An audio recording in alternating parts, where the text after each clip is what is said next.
Ko nei tātou papai ai. Ko taki o katoa haungoa o mate mate. Pēhao!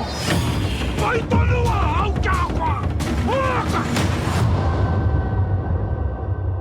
Now that the film has had some eyes on it, how are you guys feeling? I'll start with you, Mike. I'm just absolutely thrilled and honoured to just speak on our whenua back in Ngāti Waitere and Kirikiriroa and see our people from far and wide who come in from Maniapoto, from Ō-Rākau, from Tūhoi, as far as Ngāti Awa, Tōrere, all my whānau over there, and as far as Christchurch and even Jakarta. Jakarta is my wife's whānau come over and surprised me coming to the premiere. I was like, what is going on? It was just like amazing to see everyone be there and tautoko with this event and just be absolutely stunned by it and inspired by it all at the same time. People were just in awe. And when you go to this film, you know, you got to expect all the kind of senses working together to make people cry and laugh and get angry, like, just get angry and cry again. And then all of a sudden, where are we going? We're going over there, over that maunga, and we're going to hit it, and boom, we're gone. So it's just, in a nutshell, that's what it is. What about for you, bro? How was that? Oh yeah, like Mike said, all the whānau coming over and tautokoing our kaupapa and Tautoko. yeah, I love that. tautokoing. I love that. Tautokoing our kaupapa and yeah, some whānau from Aussie also came down to Hamilton to come and watch our show, and yeah, I'm just real happy that heaps of people came over. I'll stay with you, Paku. You know, the story is centralized for Waikato, but why do you think it is an important story to tell? Why do you think it's an important story for audiences to hear or watch? Thank you for the microphone, Mike. No, thank you. I think it's important because like heaps of Kiwis don't really know our stories of like Te Ao Māori, and like I could go around and ask people about like World War One, Gallipoli and stuff like that, and they'll be like, oh yeah, I know that. But if I said something like, oh, do you know the Pakanga of Ō-Rākau? They'll be like, what's that? And so I just think it's a good kaupapa to come and watch and just learn about our history and stuff. And yeah, that's what I think about it. Yeah. To you, Michael, why Ō-Rākau? Why was this the story that you chose to tell? That's a really good question. Well, why Ō-Rākau is because I whakapapa to that pakanga, and my great-great-great-grandmother and grandfather were part of that pakanga, and one of them died. The grandfather died there. And, you know, it's not a well-known story, it's not a well-known name, but it's the story that I grew up with. And so keeping those sort of stories in your head when you're a child and told by your dad, you know, it means something to you. It means something to me that it's an important pakanga. And you know, there's already movies done about Ō-Rākau, which is Rewi's Last Stand, or they called it The Last Stand, and it was done twice. And then in 1977, The Governor, they come out as a TV series from I think the BBC, and they also did an episode on Ō-Rākau. And you know, that's good. That's from their perspective and in a sort of entertaining way. Rewi's Last Stand was one of our first feature films done in Aotearoa. But yeah, that's why it was important to me to show a different perspective and to show our perspective. You know, who was Rewi? And we can read all the things in the history books, but you know, you got to interpret all the things that you don't know. So it's like, what's his persona like? You know, is he a funny guy? Because man, it's all those things. Or was he a deep and meaningful sort of guy? And so the performance by Temuera Morrison as Rewi is the most outstanding performance I've ever seen of Temuera. And that guy's a rock star, and it's 50 years of Temuera Morrison on the big screen this year. And what a way to celebrate, then have him in Ka Whawhai Tonu. I mean, I know he does all the Star Wars stuff, awesome, and that pays the bills and all that stuff, but to do something as pivotal as Ka Whawhai Tonu, and you know, it's cemented in history now that he's this great actor to be on screen and be there for our young ones and to aspire to. What about you, bro? What do you think? Yeah, tautokoing Mike's kōrero, yeah. Were there any words of wisdom that maybe Matatim passed down onto you? Yeah, I think I remember him saying like just to be yourself, on set and just do the mahi, And for you, Michael, like working with such a top-notch cast, you know, not just Matua team, but there's so many influential and stalwart Māori names in your film here. Can you describe one of those moments where you were just watching behind the screens, being like, "This is it." It was every day. It was every day, and our kid cast are so amazing. And I've got to give a big shout out to Bree Peters, and she is a master at coaching the kids. And all I needed to do is like, this is what we're doing today, and I need them to feel like this. And then she goes, got it, sweet. And then she'll go work with the kids, and then they come on set. Okay, stand over there, sit over there, whatever, and cut a few. And these amazing performances come out, and I didn't have to do much. You know, I casted the kids on their personalities. You know, they were actually, Paku is haki. You know, Hinerangi, who plays Kōpū, is Kōpū. And so on and so on. And you've got Nātana, who's like this little boy in the film, and he just makes everyone laugh and cry all at the same time. And then we got the beautiful Pāroto. It's just absolutely gorgeous. And that's how I see what she's got, this dark complexion and just so beautiful and innocent. And those are those sorts of features that are really needed in this film. And that was the key to making this film a success, was to find the right cast. Yeah, we got the big stars like Tim and Cliff, and they just go out there, do their thing. I just don't need to worry about them. Go over there, action, boom. And then we got these amazing wahine. We've got Miriama Smith, who plays Tūrama, and she's actually playing a tupuna, Hine I Tūrama, from Raukawa and from Te Aroa. And she is absolutely amazing and is so stunning. And then the cast goes on for our wahine, which was Kataraina held in Borel. Man, she is like, she plays the meanest mum I've ever seen. And you know, and she says to me, you know, I'm not really like that. I'm not really mean like that. I say, I believe you, but then I believe you being this mean mum, and you play it so well.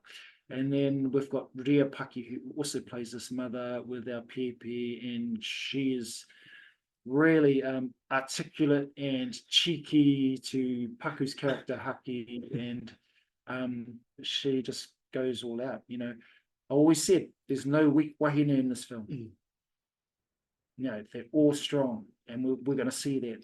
Ngā Huia Popa, she plays Ahumai, and she's also a tupuna in Ō-Rākau. And again, just like, she hasn't acted very much or at all. And she did this lament from her tupuna, who is the actual Ahumai. In the film, she brought the wairua, all the stuff was coming in to the pā which we built, and we just gave it the space, and we just rolled, and it took about 8.5 minutes for her to get through the waiata, because she brought the goodness, she brought the wairua into it, and everyone was just buzzing out, and it just felt like, there was an energy that was old around us at the time. It seemed to be quite like a wairua journey for everyone on board their name. Yeah, totally a wairua journey, and it's still going today. And that's the thing, we go take our tupuna up to that mantle, and we take them with us, including all the uri, all the descendants from those tupuna, and the iwi and the many hapu and whānau as well. Finding Paku, there was quite a bit of a mish, was it? Setting the lead role. How was that? Yeah, well, my objective was to find someone who just, you know, again, is haki, and I need someone who was half-caste, and someone with if you look in the person's eyes and you could feel what he's feeling, and Paku's got all of that, you know, just look at those right there, those eyes, yeah, and they tell a story, you know, and you know, with the script, which is written by Tim Worrell, great writer. He wrote all the stuff for Paku, and because of his eyes and his gestures, I ended up just like putting the dialogue aside and just using his eyes, basically. So Yeah, Mm. hold on to those eyes. Yeah. Oh, hold on. Was there any new discoveries then, I guess, about yourself when playing hockey? Yeah, I think like after playing hockey, it brought out more of my manakitanga side. Cause like before playing hockey, yeah, I wasn't really like into manakitanga and stuff. But like, oh, not like that. Like I was into manakitanga as always, but like this brought out more to my side of manakitanga and like Gotcha. Aroha and stuff. Cause I was like a bit independent, I'll say, and then doing this with all the tamariki, and then yeah, it just brought my real self out. Have any like rituals before going into a scene, especially, you know, some challenging or emotional scenes that are through this film? Yeah, when I was like doing all the like the tangi meme stuff before getting on set, I would do like I would play Whakaria Mai because I sang that at my nan's funeral, and so it just brings me to that side, and it helps me get into the emotional side. And like before getting on set with we were like doing bonding stuff at the marae. We were like doing bonding stuff with all the tamariki, just going through lines, and after building that bond with them, it made emotional scenes easier because they're like my siblings to me. So it was just easier to, like be connected to them. How do you see like Paku shaping the film industry? Well, Paku's the man to me. You know, he's no, totally. He's where he should have been. You know, and that's why he got the role. And he's got really good support around him. And I suppose that's the other thing too, is to have good support people around you. And his papa Tainui and your mama too, eh? Yeah, mama, yeah. And you got a whānau of actors as well, so they're all doing it together. And that's a huge key, to have good people around you to support you in going forward. Can we talk a little bit about the soundtrack? Man, that's a trip in itself. I had Tiki Tane doing the score, and we married him up with this other amazing musician, Ali Lieberman, and those two guys made this baby, which is like the film, or the score of this film. But they needed to get into my head, and so I just kind of went extract. This is what I'm thinking. I want something that no one's ever heard of before, but it's still Maori, still very Maori. And they experimented, and I was like nearly there. And when they did hit it, I went, that's it right there. And it's ethereal. It's beautiful. It's an underscore, and so an underscore means that it plays quietly underneath, and it kind of comes up and nips you in butt. Yeah. And it just and then it makes your puku drop at the same time. It's like, and so those sorts of elements I really wanted in the film, and those guys nailed it at the premiere when I'm sitting in the cinema, watching on this huge blooming screen, and feeling the sub and all the elements, the surround sound. It was just absolutely beautiful. It was exactly the film I wanted and more. Were there different reactions between, you know, the whānau in Ohitreria and the whānau here in Aotearoa? Oh, Response to the film? for sure, yeah, for sure. In Aotearoa, they were laughing at every joke. They were like happy as heaps of tangata were crying, and yeah, in Aussie, a bit maroke, bit maroke. But like, engari, yeah, te tuku tonu, eh? It was overwhelming, to say the least, but it was so beautiful. And the biggest theme in the film is about aroha, it's about love, and it makes people love again. Yeah, I suppose. Even though the film is set, you know, in the 1860s, how, in your words, do you see it relating to the current climate in Aotearoa, political climate? You want to answer that first? Yeah, I just think like kids from these days can never relate to what that generation went through, eh? Because like we're just stuck on our phones now. We're not doing much mahi.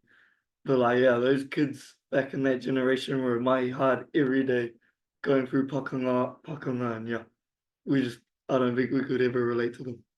my perspective on that too is just to, it's the same thing as Paku. It's like, here's our people that lived every day by making kai, you know, and harvesting and hunting and the right to do those things on their whenua.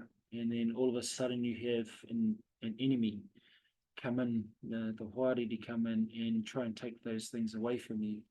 You know, we had an economic base and it was fruitful, but someone else wanted it, you know, and they wanted to take it away from us.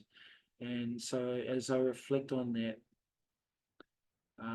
and the people, many people who died at Ō-Rākau and Anielfia, they smashed us. Those guys smashed us. And then reflection on what's happening today it's no different. You know, they're doing it in a different way, or they're separating us, and so all those sorts of kind of political aspects of it. And you can take it for what you want, you know, when you watch the film, and it will definitely inspire you to do all those necessary things that we need to do to come together as a people and work together in order to go forward in the future for our mokopuna. That was great. Quotable moments, tōku. For tangata moana, why should they watch this film? Oh, they should definitely watch this film because, you know, we're in this together, you know, and we're going through this movement together, and the more of our whānau from Pacifica, from the Moana Nui Akiwa, you know, we need to come together and go forward together. Watching this film will inspire them too. It will inspire people from, you know, from the land of Ahiteria as well. We were there for Sydney, and they turned up, and the Torres Strait people turned up. The mob turned up. It was not meaning Mungo mob, but meaning, you know, Aboriginal whānau that come over and really supported us. You know, it's one for our Indigenous people around the world who have been in, you know, in some sort of colonized pakanga, and to inspire them that we can all do it together, and we need to come together to go forward. Ka Whawhai Tonu, what does that mean? Just those words in your words. Good. Ka Whawhai Tonu is, to me, means like battle on and on and on. Yeah. I mean, we do it every day. Yeah. We do it every day, and the impact that happened from 1864 and all those other pakanga before that, Rua Peka Peka, you know, Pukuhina and Rangiriri, all those pakanga, Taranaki as well, and you know, we live in the impact, and we Ka Whawhai Tonu, Iara, and we have to. But you know, when's it gonna stop? That's what I always say.